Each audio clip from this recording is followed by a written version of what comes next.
Hello friends, my name is Kristen Shane and welcome to my ice cream flavored rose colored corner of the internet. If you have not seen me before, hello, nice to meet you. I have a blog over at kristenshane.com which will be linked below along with the other things that I'll talk about in this video, but that's actually why I'm here talking to you today, because video content is so huge and I love being able to just sit and talk in front of a camera, so I figured why not? So I'm going to be adding in some video content on my blog along with my usual posts. That I'm going to be doing a video version of today's blog post, which is going to be called How to Study for the Lsat on a Budget, which is a big problem for a lot of college students, that studying for the Lsat or the GRE or the MCAT is so expensive because all the courses want you to pay tons of money for them to just teach you how to take a test, which I understand because they put a lot of time and work into it, but for a college student who's probably not making a lot of money to pay all this money to take a test that they're also paying for is a little bit ridiculous, to then go to a grad school that they're also going to be paying for. So it's just a whole mess. So when I started studying for the LSAT and I started looking online at online course prices, I was blown away. Most of the big name courses of things that you would think of are up to like $1,000. $1,000 to learn how to take a test? Absolutely not. And I'm all about saving money and all about finding more budget-friendly ways to do things, especially for college students when the budget is the most important thing. So my sister actually took the GRE last year and was applying for grad schools for psychology, which she just graduated college and now she's going to grad school this fall in New York City, which I'm so proud of her. But she actually used the site that I'm going to be talking about and the site that I found, which was the most budget-friendly way to study for the LSAT, the GRE, SAT, any other test. They've got it all. So I have to credit her with this recommendation because it's the same site she used and it's called Magoosh.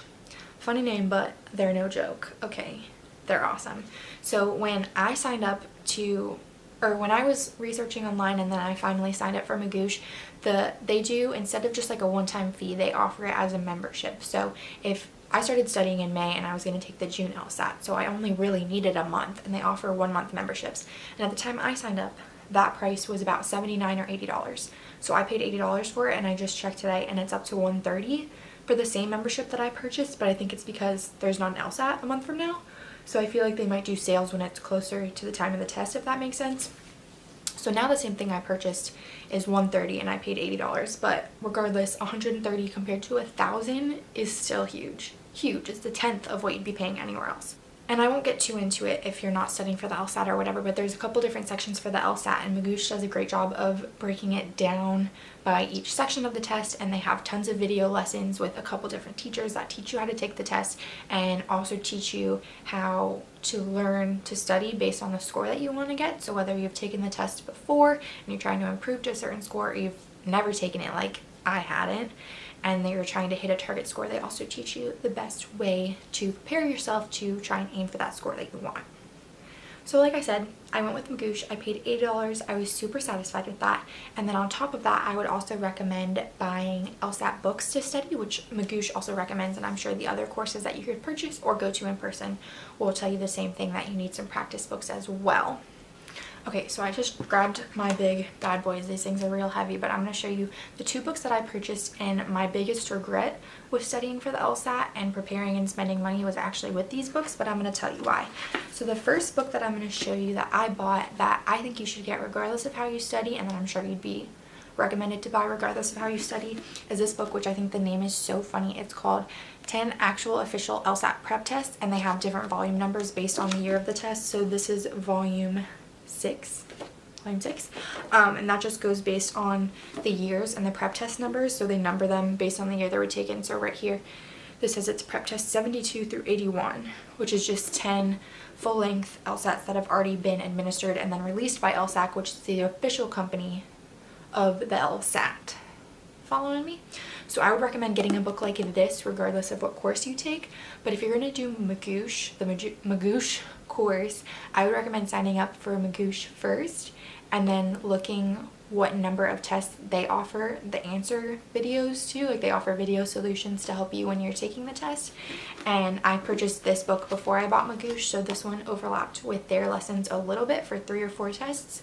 but then I think they have the previous version. I think they have volume 5 as their recommended version.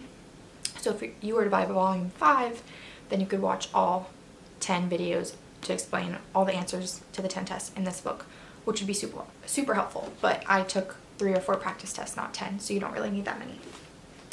And then the other book that I purchased before I researched courses to take and before I learned of Magoosh and signed up for Magoosh is this one from Kaplan. I bought both of these on Amazon. They're less than $30 each. I think I spent about $50 on both. And this one is called Lsat Unlocked. This is the 2018-2019 most recent version. Look how shiny that cover is. And this one's from Kaplan. So this is a big fat book.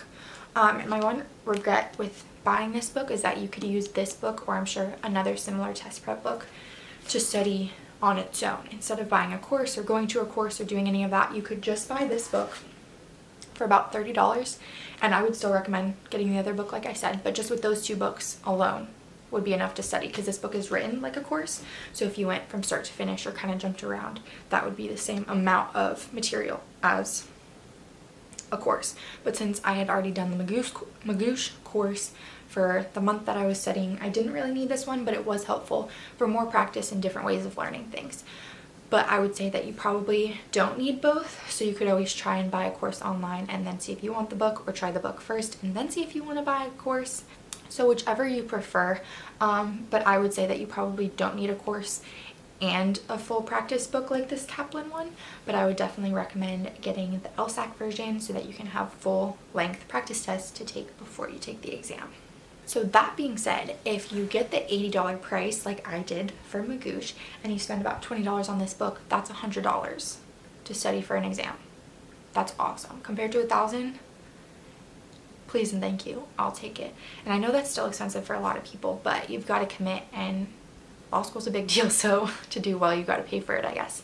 But yeah, I hope this video was helpful to show you how I studied for the LSAT on a budget. I will leave links to Magoosh below if you want to check them out, as well as these 2 books I will link below. I'll also have a full blog post up with kind of the same things I talked about and a little more information about how I studied on my blog, which will be linked below as well.